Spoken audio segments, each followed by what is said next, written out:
الوی خاندان کا ایک شخص بلخ میں رہتا تھا جو جم کے شہروں میں سے ایک شہر ہے۔ اس کی بیوی اور لڑکیاں تھیں۔ اللہ تعالیٰ نے انہیں ہر قسم کی نعمتیں عطا کی تھیں۔ وہ فوت ہو گیا تو اہل عیال کو اس کے مرنے کے بعد فقیری اور تنگ دستی نے آ گھیرا۔ چنانچہ وہ بیوہ الویہ عورت اپنی لڑکیوں کو ساتھ لے کر کسی دوسرے شہر چلی گئی تاکہ دشمن کے طعن و تشنیع سے بچے۔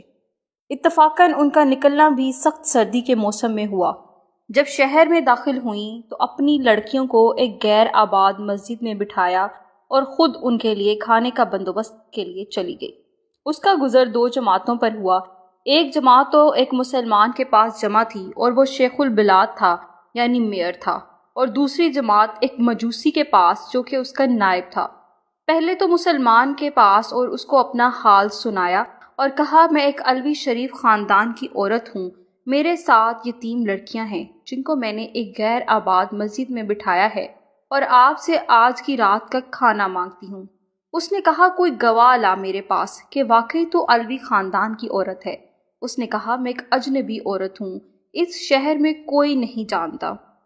چنانچہ اس شیخ البلاد نے منہ موڑ لیا اور عورت شکستہ دل ہو کر چلی گئی۔ پھر وہ اس مجوسی آدمی کے پاس آئی اور اپنا حال اس کے سامنے بیان کیا کہ میرے 7 لڑکیاں ہیں اور میں الوی شریف خاندان کی عورت ہوں، اور شیخ البلاد کے پاس جانے کا قصہ بھی سارا بیان کیا۔ وہ مجوسی فوراً اٹھا اور اپنی عورتوں کو بھیجا کہ اس عورت کو ماں اس کی لڑکیوں کے میرے مکان پر لے آؤ۔ پھر ان کو نہایت ہی نفیس کھانا کھلایا اور بہترین لباس پہنایا۔ جب آدھی رات ہوئی تو شیخ البلاد نے خواب میں دیکھا کہ قیامت قائم ہو گئی ہے اور رکھا گیا ہے جھنڈا نبی کریم صلی اللہ علیہ وسلم کے سر پر، اور ایک محل ہے سبز یاقوت کا جس کے کنارے یاقوت کے ہیں اور اس میں مرجان کے یاقوت جڑے ہوئے ہیں۔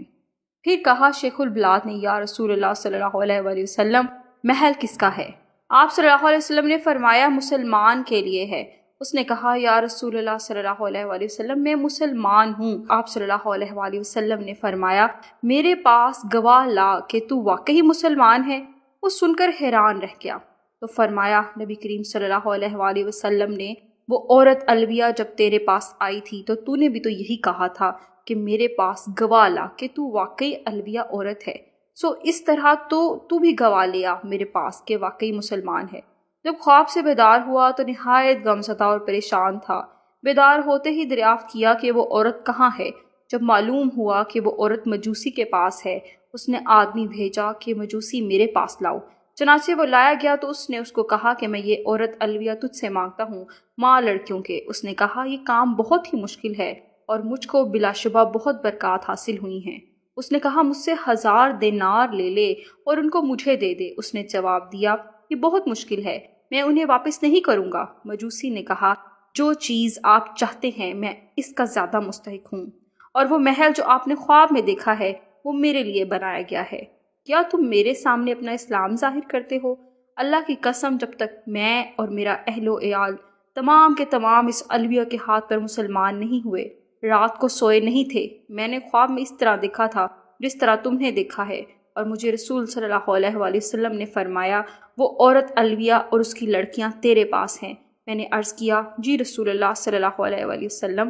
تو آپ صلی اللہ علیہ وسلم نے فرمایا، یہ محل تیرا اور تیرے گھر والوں کا ہے، تو اور تیرے گھر والے تمام جنتی ہیں۔